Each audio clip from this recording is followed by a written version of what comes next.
Eu quero ler com os irmãos Tiago, capítulo 3, do 13 ao 18.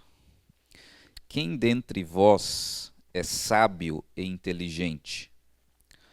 Mostre, pelo seu bom trato, as suas obras em mansidão de sabedoria. Mas se tendes amarga inveja e sentimento faccioso no vosso coração, não vos glorieis nem mintais contra a verdade. Essa não é sabedoria que vem do alto, mas é terrena, animal e diabólica. Porque onde há inveja e espírito faccioso, aí há perturbação e toda obra perversa. Mas a sabedoria que vem do alto é, primeiramente, pura, depois pacífica, moderada, tratável, cheia de misericórdia e de bons frutos, sem parcialidade e sem hipocrisia. Ora, o fruto da justiça semeia-se na paz, para os que exercitam a paz. Vamos orar, Pai. Muito obrigado por essa palavra que nós lemos. Também te agradecemos por esse tempo de louvores, de adoração. E te pedimos agora por esse período de meditação, de estudo, de reflexão, que o Senhor esteja aqui ministrando entre nós. É o que nós oramos em nome de Jesus. Amém. Irmãos, então, esse tema da ética cristã na igreja, que nós começamos na última aula, vamos retomar aqui. Primeiro, nós estudamos os princípios gerais da ética cristã, da ética do reino de Deus. Nós vimos que a ética do reino, que foi encarnada por Jesus e ensinada por ele, principalmente lá no Sermão da Montanha, é uma ética que Jesus ensinou ali no Sermão da Montanha, contrastando a ética da misericórdia, que é a ética do reino de Deus, com a ética moralista dos fariseus. E depois de nós estudarmos esses princípios gerais da ética cristã, principalmente lá no Sermão da Montanha, nós começamos então a falar sobre a ética aplicada na igreja. E a questão que eu coloquei na folha da aula passada, que vocês têm já na folha de vocês aí no primeiro quadrinho, eu recoloquei aí, é como a ética do reino, essa ética da misericórdia encarnada, ensinada por Jesus no Sermão do Monte, foi incorporada na primeira igreja, foi incorporada na igreja dos apóstolos, aquela igreja do primeiro século, a chamada igreja primitiva. Como foi incorporada essa ética da misericórdia naquela primeira igreja? E nós começamos então a falar sobre isso na aula passada, e nós vimos, em primeiro lugar da aula passada, que essa ética foi incorporada, aí o primeiro ponto que você tem na folha, por meio de ações organizadas de auxílio material aos necessitados.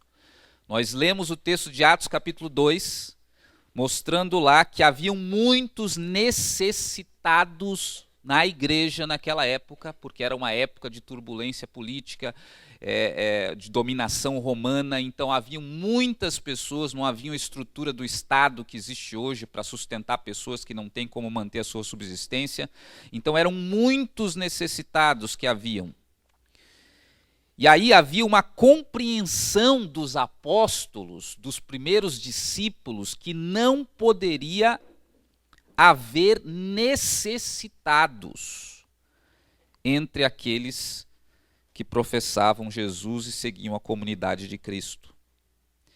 Veja, não poderia haver, porque isso negava a fé que eles professavam em Jesus. Se houvesse uma comunidade de cristãos, daqueles que seguiam a ética da misericórdia, e houvessem necessitados, isso para eles era negar a fé, negar o próprio Jesus, e nós vimos vários textos a respeito disso, mostrando isso.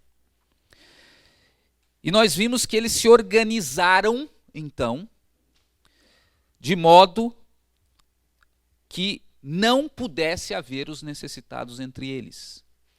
Fizeram uma organização entre eles, traziam os bens, vendiam, distribuíam, quem tinha necessidade, isso era feito diariamente. Então houve uma organização entre eles, porque isso não acontece, não haver necessitados não é uma coisa que acontece assim como mágica, tem que haver uma organização. E eles se organizaram para que isso acontecesse, e isso começou a acontecer. Tanto começou a acontecer que essa comunidade, no primeiro século, com toda a turbulência que havia, dominação romana, uma comunidade de pessoas, de milhares de pessoas, só numa pregação de Pedro se converteu 3.000 pessoas, em que não havia necessitados, com milhares de pessoas deficientes, mulheres viúvas que não tinham como sustentar, órfãos e assim por diante. A ausência de necessitados gerou um impacto social naquela realidade da época, de forma que a própria Bíblia diz que as autoridades romanas começaram a dizer o seguinte: quem são esses homens que estão transtornando o mundo, que estão virando o mundo de cabeça para baixo, diz lá na tradução da King James. Quem são? Porque estava acontecendo ali uma coisa que nunca ninguém poderia suspeitar, esperar, que nunca havia sido vista. Uma comunidade de pessoas no meio de miséria que havia na época, em que não havia necessitados. Isso começou a impactar o mundo da época. E por isso, no final do texto de Atos que nós lemos, se diz o seguinte: e Deus a cada dia acrescentava aqueles que iam sendo salvos. Porque a igreja caía na graça do povo. Ou seja, as pessoas de fora começaram a olhar para isso e falar: o que está acontecendo lá? Quem é esse povo? Por que há uma mobilização de uma forma que não há necessitados entre eles? Então, a igreja daquela época começou a cair na graça da comunidade que não conhecia o evangelho. E a cada dia Deus acrescentava, de forma que eles não tinham mais como comportar tantas pessoas que estavam afluindo para a igreja. E isso por quê? Porque eles começaram a colocar em prática o que eles aprenderam encarnado na vida de Jesus e que Jesus ensinou no Sermão da Montanha. A misericórdia, a ética da misericórdia. Então nós vimos isso na aula passada, e vimos que eles se organizaram e eles tinham critérios que não era uma misericórdia meramente assistencialista, dar comida para a pessoa, mas manter a pessoa naquela situação que vai sempre estar dependendo de auxílio dos outros. Então eles tinham critérios, o objetivo deles era retirar as pessoas daquela situação de dificuldade, de miséria, de necessidade. Então não era meramente assistencialista. E o que nós não chegamos a comentar é que esses ministérios de misericórdia que surgiram, começaram a nascer, não eram somente para auxílio de necessidades materiais. Esses ministérios de misericórdia era para auxiliar também as necessidades, digamos, morais, emocionais, porque haviam enfermos, pessoas doentes, e o que eles começaram a fazer? Visitar essas pessoas. Haviam pessoas enlutadas, porque era comum naquela época, né, as pessoas morriam muito mais fácil que hoje, havia essa dominação romana que matava as pessoas, muitas vezes, aqueles que resistiam. Então haviam muitas pessoas que perderam entes queridos, e essas pessoas estavam chorando, e havia uma mobilização para confortar essas pessoas. Haviam pessoas, muitos, presos, e havia uma mobilização para visitar os presos. Eu coloquei aqui na folha de vocês, ali bem, auxílio de necessidade material, que foi o que nós falamos na aula passada, a letra A, e o auxílio emocional, eu coloquei aqui. E aí tem todos os textos ali que falam sobre essa questão das visitas aos doentes, que havia na igreja primitiva, sobre os enlutados, sobre os presos. Às vezes não se compreende essa questão dos presos, né? Muitas igrejas leem o texto bíblico lá de Jesus, Mateus 25, né? Estava doente, fosse me visitar, estava nu e me destes de vestir, estava preso e fosse me visitar. E muitas igrejas criam um ministério para visitar os presos. E que não há nada de errado com isso, é bastante louvável. Mas nessa época aqui, os presos eram os domésticos. Eram os irmãos da igreja que eram presos porque havia um governo hostil a essa fé cristã. E quem resistiu ao Império Romano, e muitas vezes era necessário resistir porque tinha que atribuir a César até os atributos de Deus, e os cristãos não faziam isso, quando eram submetidos a fazer isso, eles eram presos, e alguns mortos. Então havia muitos irmãos da comunidade que estavam presos. E por isso que havia também, dentro esse cuidado dos necessitados, esse apoio emocional, não só suprir as necessidades materiais, não só visitar os enfermos, mas havia o visitar os presos, porque eram irmãos da igreja. E por que é importante saber disso? Por conta daquilo que nós comentamos no domingo passado, que nós temos critérios que é primeiro os domésticos da fé, primeiros da sua família, primeiros da sua igreja, e depois a gente vai ampliando para os outros. E hoje, muitas vezes, o que acontece em igrejas, por conta desses textos bíblicos, estão lá cuidando dos presos, mas tem gente passando necessidade na igreja. Estão lá nos hospitais, mas tem irmãos enfermos que não estão recebendo visita da igreja. E esses critérios eram observados. Esses presos eram os domésticos, eram os de casa, eram os da própria igreja. E como eu disse, não tem nenhum problema em visitar doentes em hospitais, não tem nenhum problema em visitar presos, em apresentar o evangelho para presos. Tem pessoas que têm ministérios a respeito disso. Mas nós vimos que os critérios primeiro, os seus, você tem que cuidar. Segundo, os da família da fé. E na medida em que você vai suprindo isso, você vai ampliando o seu ministério. E se você inverte isso, você tem um problema. Não nós falamos muitas vezes por misericórdia que você está fazendo isso, verdadeiramente. Então, esse auxílio que nós vimos, essa misericórdia que eles aprenderam no Sermão da Montanha, na vida de Jesus, eles começaram a viver no início da igreja, e não havia necessitados entre eles.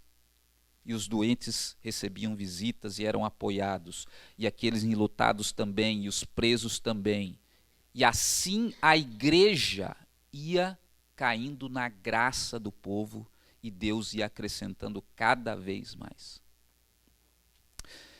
Então,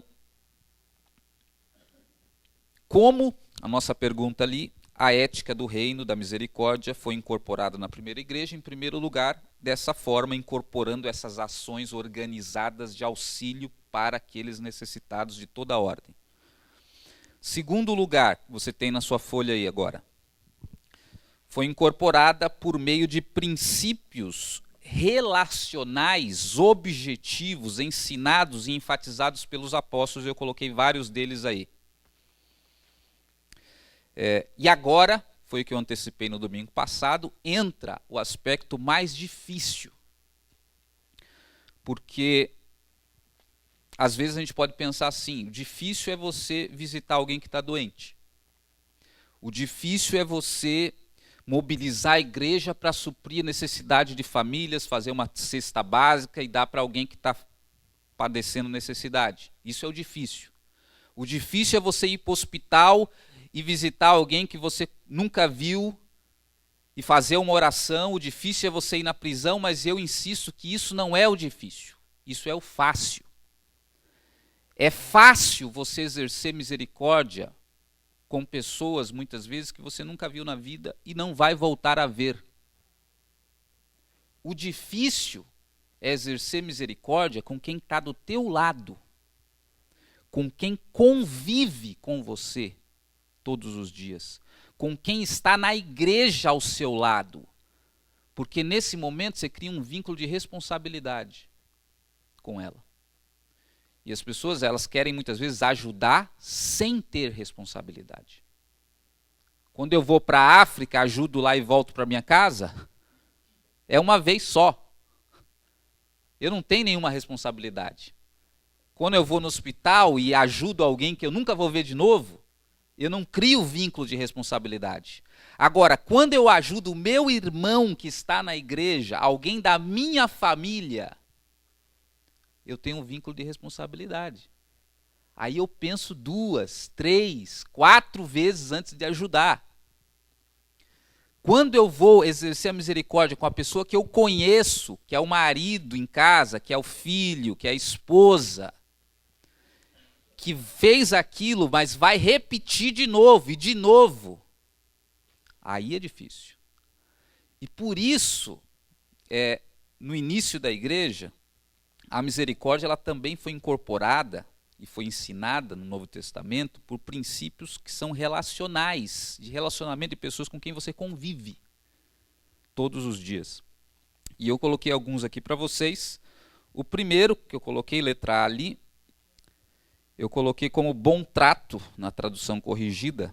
O texto que nós lemos diz bom trato. Não sei se tem um texto ali, né? Isso, pode voltar ali, né? O texto de Tiago 13, veja ali. Quem dentre vós é sábio e entendido, mostre pelo seu bom trato. Mais abaixo ali ele diz, a sabedoria que vem do alto é tratável. O que a gente pode entender por uma pessoa que é tratável? Ou que age com bom trato com os outros? O que é isso? Eu coloquei ali uma definição para você, né? Tratável. O que é uma pessoa tratável? É uma pessoa, primeiro, fácil de se lidar. Você conhece alguém que é difícil de se lidar?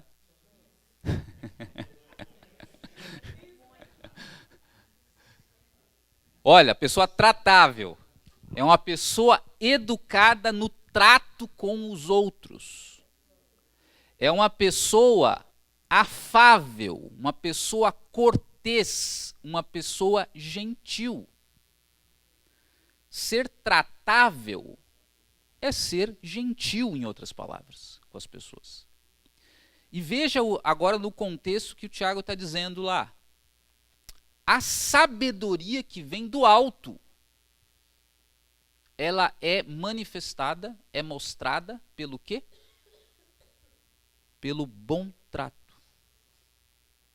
Por ser uma pessoa tratável. Isso é muito interessante pelo seguinte, né? Hoje nós estamos nesses tempos de YouTube, que o que não falta são pessoas que se colocam lá como sábios. Tem muitos sábios para todas as áreas, né? E aí é fácil você saber se uma sabedoria é do alto ou se uma sabedoria é diabólica. Uma sabedoria do alto, ela é tratável. A pessoa, quanto mais estuda, quanto mais conhecimento tem, quanto mais sabedoria do alto ela tem, mais humilde ela fica, mais gentil ela fica, mais tratável ela fica. Porque, como eu dizia, nesses tempos de YouTube, o que você vê são pessoas se arvorando de sabedoria, só que cada vez mais que elas estudam, quanto mais conhecimento elas adquirem, quanto mais sabedoria elas adquirem, mais mal educadas elas ficam. Quanto mais grosseiras elas ficam, quanto mais rudes elas ficam. Então isso não é sabedoria que vem de Deus. Isso é sabedoria diabólica, diz Tiago. A pessoa vai ficando mais sábia e ficando menos tratável com os outros. Então é interessante a gente pensar, uma pessoa tratável é o contrário de uma pessoa rude, grosseira, uma pessoa que ignora os outros, que não dá atenção, a pessoa que está falando com você aqui, vira as costas. É só você imaginar uma pessoa do jeito que você é tratado quando você tenta cancelar o seu celular, alguma coisa assim, né? Que você tem que ter a paciência de Jó, né? Para não estourar com aquela pessoa. Tá? Então, volta ali no texto. A sabedoria que vem do alto, primeiramente é pura, depois pacífica, moderada, tratável e cheia do quê? De misericórdia. Quanto mais sabedoria do alto uma pessoa tem, mais misericórdia ela é capaz de exercer na sua vida. Sabe o que os apóstolos estão fazendo aqui, em particular o Tiago? Eles estão usando a chave hermenêutica. Lembra que a gente estudou a chave hermenêutica? Eles estão usando a chave hermenêutica. Jesus foi quem disse: vinde a mim, vocês, porque eu sou o quê? Manso e humilde de coração. Eles estão usando a referência. Jesus era a sabedoria encarnada, como ele era. Manso e humilde de coração. Qualquer pessoa que se diga sábio, ela tem que ser mansa, humilde de coração. Senão é sabedoria diabólica. Então eles estão usando a chave hermenêutica que nós estudamos. Então, em primeiro lugar aqui, como foi incorporado esses princípios da misericórdia pelos apóstolos? No bom trato. Isso se tornou um padrão entre eles. O cristão trata bem, é gentil, é afável, é cortês com os outros. Ah, mas até com aquelas pessoas horríveis? Sim, com todos. Aqui não tem exceções. Segundo lugar, nós vemos aqui que outro princípio aqui que foi incorporado, relacional, é o interesse genuíno pelas pessoas, né? Ou interesse em desenvolver um relacionamento com as pessoas. Por que eu digo isso? Vamos ver lá Atos capítulo 2, que nós já lemos na aula passada, relembrando só algumas coisas ali. Ó. E perseveravam na doutrina dos apóstolos e na comunhão e no partir do pão e nas orações. E aí continua mais à frente, e perseverando unânimes todos os dias no templo, e partindo o pão, comiam juntos com alegria e singeleza de coração. Veja que uma das coisas que eles perseveravam não era somente na doutrina, não era somente na oração, não era somente em ir ao templo, mas era no que a Bíblia chama de comunhão. Partindo o pão, comendo juntos. E aqui muitos estudiosos da igreja primitiva, historiadores, dizem que essa referência à comunhão e partir do pão é referência à ceia do Senhor. Porque eu já disse aqui em outras ocasiões que a ceia não era praticada no primeiro século como nós praticamos hoje nas igrejas. A ceia era uma refeição em comum que eles tinham, uma refeição mesmo. Eles sentavam juntos numa mesa e comiam. Essa era a ceia do Senhor, que é chamada, por exemplo, lá em Judas, 1 Pedro, de festa do ágape. Eles chamavam a ceia do Senhor. Festa do amor. E eles sentavam, faziam a mesa, comiam juntos e comiam em memória dele, que morreu, que verteu seu sangue. Então eles nessas refeições eles relembravam do sacrifício de Jesus. Mas era uma refeição. E aí veja que coisa interessante começa a acontecer, né? Porque o que era sagrado na celebração da ceia do Senhor era a comunhão. O que era sagrado era a comunhão. era o relacionamento que eles tinham. Por que era sagrado? Porque foi isso que Jesus disse em João capítulo 17. Eu oro para que todos vocês sejam um, como eu e o Pai somos um. O propósito final de Deus é essa comunhão plena entre nós e com Deus. Então, quando Jesus institui a ceia, que ele está lá com seus apóstolos e tal, lava os pés, e depois eles tomam e ele institui, é porque a comunhão é sagrada. E aí o curioso é que tanto na Igreja Católica quanto na Igreja Protestante, ao longo dos anos, o que começou a se tornar sagrado foi o rito, foi a liturgia, foram os elementos utilizados, os sacramentos, como diz na Igreja Católica. Essas coisas que eram só para relembrar que a comunhão é sagrada, começaram elas mesmas a se tornar sagradas. E a comunhão, que era a própria razão dessas coisas serem praticadas para relembrar o que Jesus fez para criar essa unidade, essa comunhão entre as pessoas, começou a ser esquecida. Por isso Paulo fala que era tão grave o que estava acontecendo na ceia. Algumas pessoas estavam indo para a ceia para encher a barriga. Era uma refeição. E aí o cara entornava lá 3, 4, 5 copos de vinho. Já começava a dar problema na comunidade, era vinho mesmo. Aí o outro pegava e comendo, que nem um desesperado, que nem às vezes quando a gente faz nossas festas, né? Aí o cara come e não deixa ninguém comer. E começou a dar problema, porque vocês estão perdendo o propósito que foi criado. Jesus instituiu a ceia. É a nossa comunhão, é lembrar do sacrifício de Jesus. Claro que comer é bom.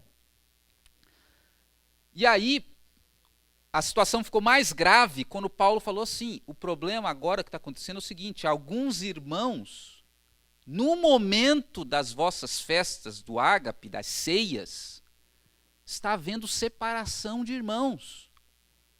Forma um grupinho ali, forma outro grupinho aqui, forma outro lá, aí os irmãos comem, não esperam os outros chegar, aí uns comem de propósito antes para saírem antes dos outros chegarem. É isso que Paulo está falando lá em 1 Coríntios 11. Ou seja, a ceia, que era para celebrar a comunhão sagrada, começou a acontecer sem que eles se lembrassem do propósito delas. E havia separação, divisão na festa do ágape, do amor. Aí aí que ele fala, vocês estão tomando a ceia para condenação, porque vocês estão distorcendo o Espírito de Cristo, o que ele estabeleceu. Então veja, irmãos, estou falando isso só para relembrar essa questão, que a comunhão, o relacionamento para Deus é sagrado. Eu não vou entrar em muitos detalhes sobre isso, mas a gente fez um estudo aqui na igreja mesmo, durante um ano inteiro, sobre essa questão do relacionamento, da comunhão. Então é muita coisa que tem embaixo disso. Mas basta a gente saber no momento que a comunhão é sagrada para Deus, esse relacionamento entre nós. E por isso, os primeiros cristãos tinham em alta conta essa questão da comunhão. Comer juntos, partir o pão, porque você comer junto com uma pessoa é o símbolo universal de comunhão. Você conhece mais uma pessoa em 1 hora comendo com ela do que em 1 ano você participando de uma igreja. É ou não é verdade? Senta com ela, come durante 1 hora, porque é a intimidade que está representada ali. Os judeus sabiam muito bem disso, por isso que as pessoas que eles não queriam ter comunhão, eles não comiam também. Porque é o símbolo de comunhão. Então, esse interesse genuíno no relacionamento, nas pessoas, era uma dessas marcas dessa primeira igreja e fazia parte dessa ética do reino de Deus, que havia, que criava esse clima que as pessoas olhavam para a igreja e achavam que aquilo era de outro mundo, porque era mesmo. Então, esses dois pontos, eu acho que a gente pode refletir um pouquinho sobre eles, o bom trato e esse interesse genuíno das pessoas. Podia parar aqui um pouquinho para refletir como se aplica ou como se aplicaria isso, essas duas questões só, por enquanto, do bom trato e interesse genuíno pelas pessoas, o relacionamento, na igreja hoje. Como isso poderia ser implementado, aplicado, desenvolvido na igreja hoje? Ou manifestado na igreja hoje? Como? Pense um pouco. Células que desenvolvem a comunhão. O que mais?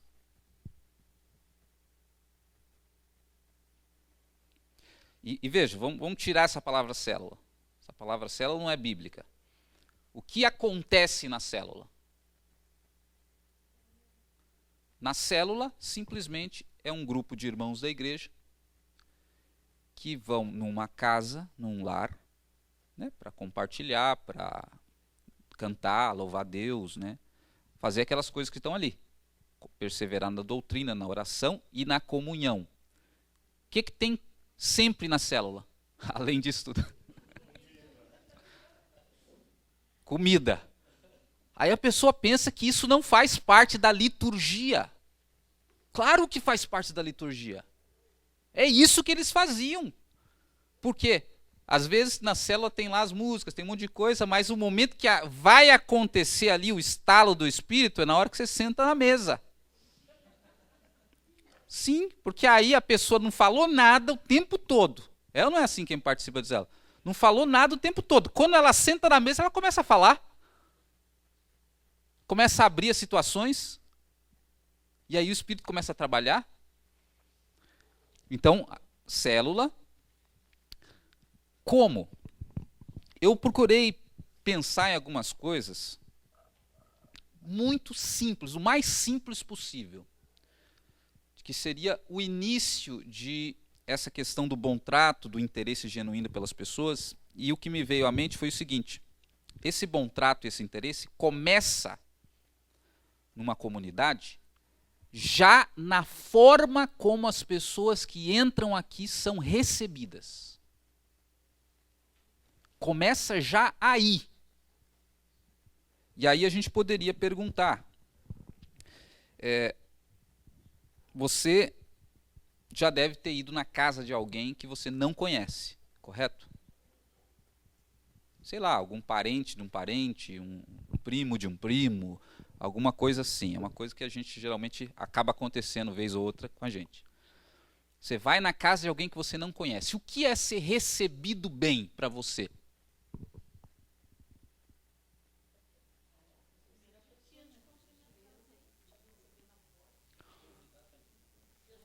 Isso, você vê que já começa na porta. Na maneira como a pessoa abre a porta e já olha para sua cara, você já sabe se está sendo bem recebido ou não. Só pela olhada, né? Aí, claro, vem o aperto de mão, mas também no aperto de mão, nas primeiras palavras, você já sabe se a pessoa gostou ali da sua chegada ou não.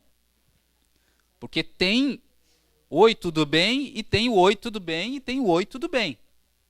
As palavras são iguais, mas o resto da linguagem corporal e tudo mais muda. Então, tem aquele aperto de mão, que é um aperto de mão mais caloroso, tem aquele aperto de mão que parece que você pegou num pano, né? Então veja que um simples receber a pessoa já demonstra bom trato ou não, interesse ou não também. Então eu imagino que numa comunidade já começa na forma como nós recebemos uma pessoa. Aí vou imaginar, essa pessoa que você não conhece, ela vai lá, te cumprimenta, oh, tudo bem e tal, te esquece. Fica aí, fica de boa aí, né? Conversa com o pessoal, você não vê mais a cara da pessoa. Você diria que você está sendo bem recebido ou não? Geralmente não. Ou seja, apertar a mão de uma pessoa digamos assim, o primeiro degrau da educação, mas está longe ainda de ser receber bem uma pessoa. Para receber bem uma pessoa na sua casa, o que você faz? Você já acha ali um lugar no sofá, o melhor lugar, coloca, não, senta aí, você já senta na frente dela, você já começa a conversar com ela, perguntar você conhece ela da onde, quais são os seus contatos em comuns, e você vai fazendo o que a gente chama de sala para ela. Que é conversar, trocar, porque a pessoa fica deslocada. Quando você vai num lugar que você não conhece o dono, que você não tem muita intimidade, você fica naturalmente deslocado, com algumas raras exceções, né, que são aquelas pessoas que já chegam... Né? Mas as pessoas, né, mais naturais, elas vão ficar meio deslocadas, meio sem jeito, e aí o bom anfitrião já chega, faz a pessoa se sentir à vontade, já apresenta, já leva na cozinha, que é o melhor lugar para fazer a pessoa sentir à vontade. Então o bom trato passa por tudo isso. O interesse passa por tudo isso. Igreja, um pensamento, não é um shopping center, que é um local público, onde as pessoas entram e saem, e você não precisa se interessar com a pessoa que senta do seu lado no shopping center. Porque é um local público, ninguém se conhece mesmo. Igreja tem que ser entendida como uma casa que habita uma família. E, portanto, se é uma família, um lar, uma casa, qualquer pessoa que entre, se não houver a abordagem, receber bem, acolher, aquele caloroso, não querer saber da vida da pessoa, né, sem avançar muito, né, a pessoa não vai estar sendo bem recebida. E ela simplesmente vai embora e não volta mais. Então, uma pergunta aqui para nós: como seria uma igreja que recebesse as pessoas da melhor maneira possível? Para começar por aí, né? Porque daí tem outras. Lembra que eu estou no primeiro degrau, que é receber. Como seria? Então, podem falar.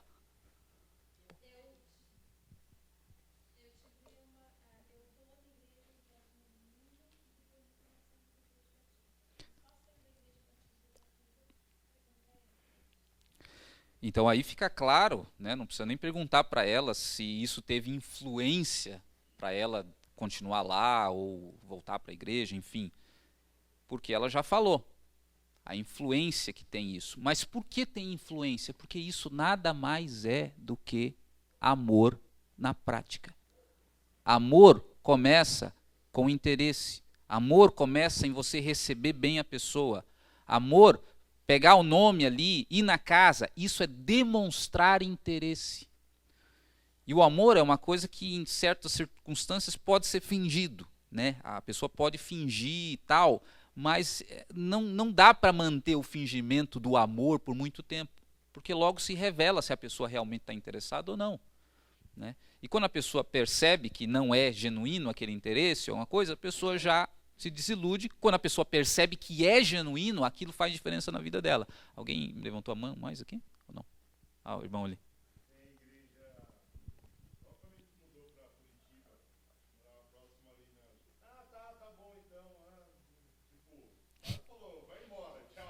Uhum. Então, vejam que isso é uma reflexão que a gente tem que fazer sempre. Estamos recebendo bem? Como a gente pode receber melhor? Como a gente pode receber as pessoas de uma forma que elas se sintam realmente à vontade, que elas se sintam bem acolhidas, que elas queiram voltar outras vezes? Porque às vezes a gente pensa que isso é um mero formalismo, mas não, isso é demonstração de amor. E a demonstração de amor genuína já começa dessa forma. Então não é uma coisa que a gente tem que não pensar como fazer melhor. Tem que pensar. A outra questão do interesse pelas pessoas, veja, receber bem não é o suficiente, né? Nós temos que nos interessar realmente pelas pessoas, né? Ter interesse por integrá-las e tudo mais. E é incrível que eu penso às vezes como alguns incrédulos, eles compreendem os princípios cristãos e colocam em prática em algumas áreas, quando às vezes até algumas igrejas cristãs não colocam em prática. Eu estou lembrando aqui do Carnegie, que é um livro Como Falar em Público e Influenciar as Pessoas, que ele diz o seguinte: se você quer ser um bom empreendedor, quer vender bem, o seu cliente, você tem que tratar ele como se fosse o seu melhor amigo. Trate o seu cliente como se fosse o seu melhor amigo, que você vai vender bem, você vai ser um bom empreendedor, porque você vai conquistar, cativar essa pessoa, né? E é interessante isso, porque daí o Tim Sanders escreveu um livro também, que ele colocou uma estratégia mais eficiente do que essa, também para o mundo corporativo. Ele diz o seguinte: não trate o seu cliente ou possível cliente como se fosse o seu melhor amigo. Ele fala, tenha um interesse genuíno nele. E você vai, nos seus negócios, prosperar, vai avançar, se você tiver um interesse genuíno nele. Ele escreveu um livro, exatamente, o título é O Amor é a Melhor Estratégia. Então veja, muitas vezes esses autores do mundo corporativo estão entendendo o que o Evangelho diz e o efeito que tem. O amor é a melhor estratégia. E eles ensinam para que essas pessoas do mundo empresarial coloquem em prática para ter sucesso. Não basta. Se você tratar mal, todo mundo sabe, você não vai prosperar em lugar nenhum. Se você fingir que é o melhor amigo, você vai ter um sucesso bacana. Agora, se você realmente se interessar, aí você vai prosperar. Agora, muitas vezes o que a gente vê é as igrejas buscando as estratégias para crescer no mundo empresarial, e o mundo empresarial buscando na Bíblia, que eles estão entendendo que não tem melhor estratégia do que essa. Percebe a contradição? Então veja, a melhor e maior estratégia para uma igreja crescer é ela simplesmente ser igreja de verdade. Não tem melhor estratégia. É simplesmente ela começar a amar as pessoas para valer, através de ações práticas, recebendo bem, se interessando pelas pessoas. Você não precisa bolar nada mirabolante. Só tem que ser aquilo para o qual você foi vocacionado para ser. Só. E não tem que se preocupar muito.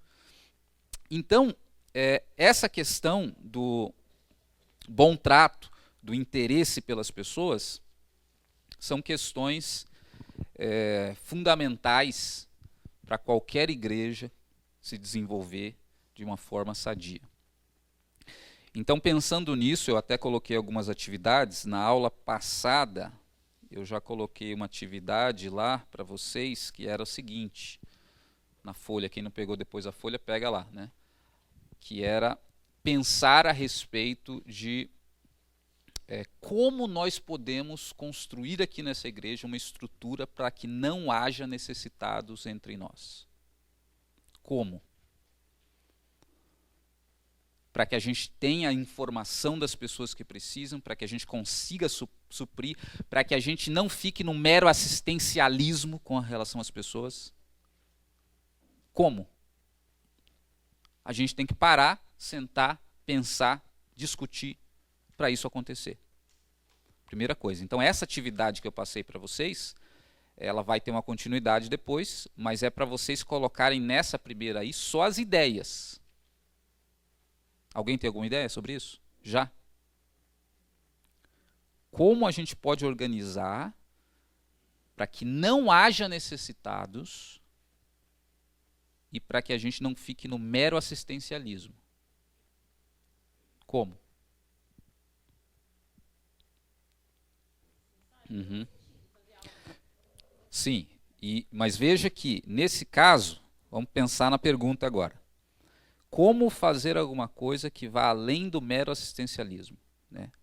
Uma pessoa entra na igreja, é interessante a igreja ter alguma coisa, né, para oferecer, de repente, para alguém que precisa. Isso é o assistencialismo, tá? Que, na verdade, precisa também. Agora, será que era possível, numa situação dessa, a gente ir além do mero assistencialismo? Como? Diga, Lucas. Agora veja o que o Lucas disse. Só o fato de você perguntar para a pessoa, ela está na rua, está precisando de comida, por que você está nessa situação? Você já saiu do mero assistencialismo. Porque você já está querendo saber o porquê a pessoa se encontra naquela situação, e sabendo disso, você já pode dar um segundo passo. Você tem documento? A pessoa pode dizer assim, não, não tenho. Você, ou de repente a igreja, ajudar a pessoa, pode ser que não dê nada, mas você, em vez de dar só o alimento ali, fala, não, nós vamos fazer o documento para você, te ajudar a fazer o documento então. Pronto, você já saiu do mero assistencialismo. Pode ser que não resolva a vida dessa pessoa, mas pode ser que isso mude a situação da pessoa. E aí você não ficou meramente no alimento e naquela não responsabilidade, né? Porque quando você dá o alimento, tá? Vai em paz, Deus te abençoe, e é mais fácil para a gente. Bruna?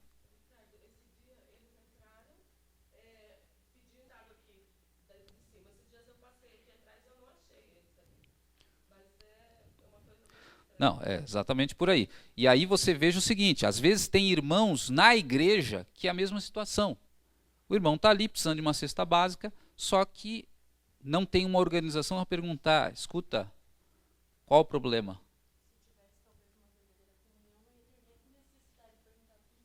Exatamente. Então veja como as coisas estão interligadas. E aí você pergunta, e às vezes é uma coisa que não é difícil de ser resolvida. Não é difícil. E aí a igreja se mobiliza para resolver o problema. Então eu só estou fazendo essas perguntas agora para fomentar, incentivar vocês a colocarem as ideias lá naquela atividade.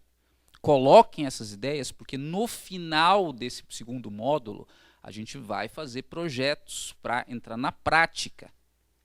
E nosso campo é aqui, começa aqui. Então coloque ideias, deixe Deus trazer ideias para você. Às vezes já está trabalhando há bastante tempo algumas coisas e você nunca teve a condição assim de parar, não sentar, vou colocar e vamos pensar sobre isso, vamos debater e criar uma estrutura para a gente, como a gente pode atingir e tal. Acho que a Seni, depois a Daniela.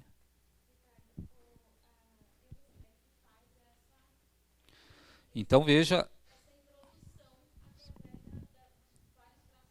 tudo isso são as ideias. Então eu peço para vocês, como a Seni agora comentou, faz uma anotaçãozinha ali breve dessas ideias, porque o objetivo é exatamente a gente chegar no fim e começar a pensar. A gente está num período na igreja que é de organização dessas coisas. As coisas não estão organizadas. Elas estão funcionando mais pelo voluntarismo de pessoas, né? A pessoa se dispõe a fazer alguma coisa, faz o seu melhor, mas veja, na igreja primitiva eles se organizaram. Se a gente não se organizar, a gente acaba ficando sempre na superfície. E para a gente atingir esses efeitos realmente que atingia na igreja primitiva, tem que haver, como a Seni falou ali, essa organização, colocar no papel quais são as ideias, quais são as dificuldades, o que a gente pode fazer, como a gente pode ir além do mero assistencialismo e assim por diante. Então estou fomentando aqui para vocês colocarem ali umas anotaçõezinhas para depois a gente retornar a isso. Daniele.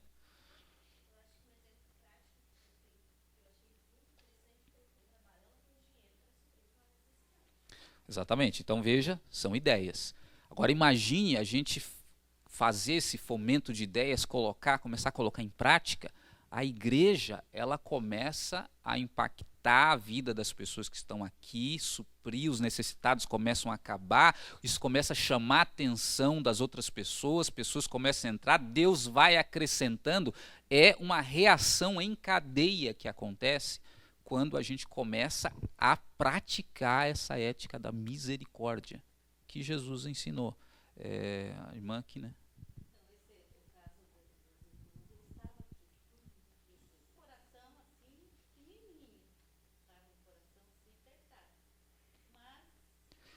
Então a gente tem que ter a organização, os critérios, né?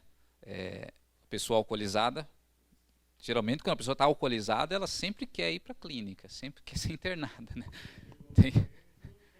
Depois quando está sóbrio, daí desiste, né? Muitas vezes acontece isso, mas a pessoa que está preparada para abordar esse tipo de pessoa, né? A situação dela, sabe, é preparada, né? Quer dizer, nem que seja feita a preparação para isso, mas a pessoa sabe usar os critérios, né? Não.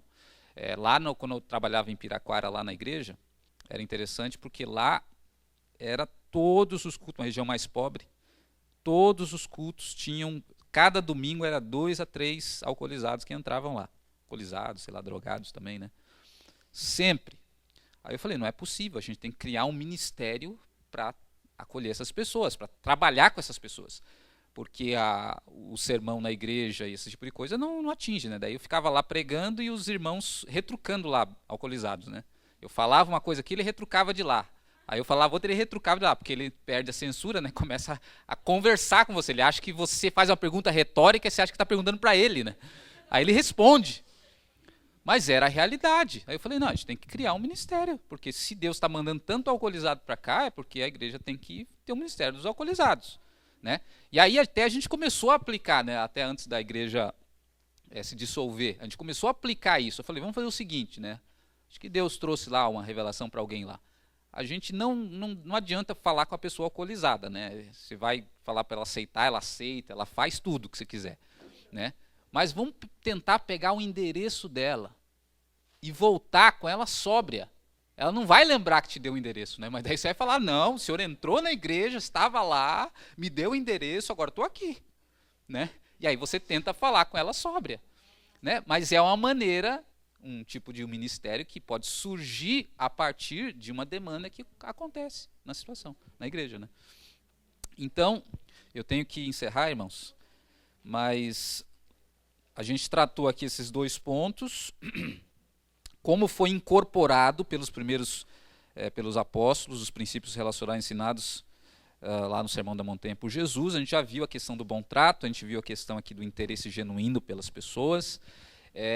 A primeira atividade, então, procurem desenvolver, colocar ideias no papel. E a segunda atividade, que é a de hoje, tem algumas perguntas aí. Eu estou sem a folhinha aqui, alguém pode só prestar um pouquinho? Atividade dessa aula, como você gostaria de ser recebido numa igreja? Coloca aí as suas ideias. Como seria essa recepção ideal para você? Né? Só para começar a reflexão. Pois a segunda pergunta, o que deveria ou poderia ser feito para receber as pessoas da melhor maneira possível na igreja? Que a gente estava comentando agora. Coloca aí no papel algumas ideias, né? Como se estivesse recebendo na sua própria casa. Como? Ter 3 ali. Em algumas perguntas, escreva algumas perguntas que poderiam ser feitas a pessoas que você acaba de conhecer e que demonstram um verdadeiro interesse por ela. Que tipo de pergunta alguém faz para você que você sente como um verdadeiro interesse por você? Que tipo de pergunta? Se a pessoa não fala com você, você já conclui que a pessoa não tem interesse nenhum em você. Se a pessoa fala, às vezes tem aquelas formalidades ali, né? Bom dia, boa tarde, o tempo tá bom hoje, né? Vai chover, será? Que também não demonstram muito interesse. Mas aí tem algumas perguntas que você, puxa vida, né? A pessoa estava realmente interessada, né? Onde eu moro, a minha vida, né? E isso faz diferença. Veja, às vezes a pessoa quer um ministério que ela vai, sei lá, subir em cima do balão e pregar, sei lá. E o ministério, às vezes, é você simplesmente receber bem uma pessoa, fazer algumas perguntas para ela, que faz a diferença, às vezes, mais do que 10 sermão que um pastor sobe lá em cima e prega. Então, às vezes, você percebe que você tem uma vocação para um ministério, muitas vezes pelas coisas que você sente prazer em fazer. Você gosta, às vezes tem pessoas que gostam de receber em casa, né? Talvez eu não seja tanto um desses, né? Mas tem pessoas que gostam de receber os outros em casa, que sentem prazer nisso, que já trazem, chamam os amigos. Então, veja, às vezes isso é um ministério. Isso é um ministério, porque Deus já colocou no teu coração aquele gosto por aquilo. E aí, Deus está te chamando muitas vezes para fazer um ministério na igreja, em outros lugares, porque tem aquela questão. Em contrapartida, às vezes a pessoa, se eu falar assim, ó, vai falar lá em público, lá 40 minutos, 50 minutos, a pessoa vai falar, Deus me livre. Né? Faz até o sinal na cruz. Então, cada um, Deus coloca um ministério. Então, faça essas atividades que não são meras atividades, ok? Quem que levantou? Marcos. Sim, falam muito mais que palavras, né? Então, vamos encerrar por hoje, fazer uma oração. Palavra-chave, né? Interesse, a nossa palavra-chave de hoje. Ah, eu esqueci, essa parte aqui que faltou, eu vou fazer como apêndice, tá? Vou gravar, é só à distância, daí você escuta pela internet, tá? E anota, veja que tem duas palavras-chave ali atrás da sua folha. Tem a palavra-chave do apêndice. Então você vai escutar só pela internet o término dessa aula aqui de hoje e anota daí a palavra-chave do apêndice também separado. A palavra-chave de agora é interesse. Então vamos orar e até semana que vem, né?